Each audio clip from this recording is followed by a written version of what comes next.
તો થરાદ ખાતે જિલ્લા કક્ષાના વિશ્વ યોગ દિવસની ઉજવણી કરવામાં આવી। ગુજરાત વિધાનસભાના અધ્યક્ષ શંકરભાઈ ચૌધરી હાજર રહ્યા હતા। જિલ્લા ભાજપ પ્રમુખ, પાલિકા પ્રમુખ પણ ઉપસ્થિત રહ્યા। સામૂહિક યોગ કરી તંદુરસ્ત જીવનશૈલીનું મહત્વ ઉજાગર કરવામાં આવ્યું। નિયમિત યોગ કરવાની પ્રતિબદ્ધતા વ્યક્ત કરવામાં આવી। યોગથી થતા ફાયદા અંગે માર્ગદર્શન આપવામાં આવ્યું। જિલ્લા કક્ષાના કાર્યક્રમમાં મોટી સંખ્યામાં લોકો જોડાયા હતા।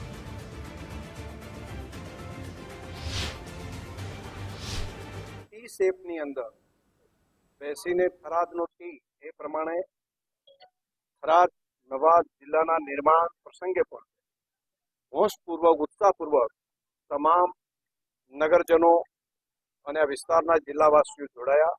હું તમામને યોગ દિવસની શુભકામનાઓ પાઠવું છું।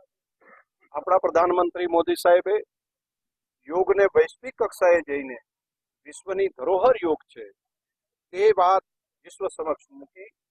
યુનાઇટેડ નેશને તેને સ્વીકારી અને અત્યારે પૂરા વિશ્વની અંદર જન સુધી યોગ એ નિત્ય કર્મની અંદર જીવનનો ભાગ બની ગયો।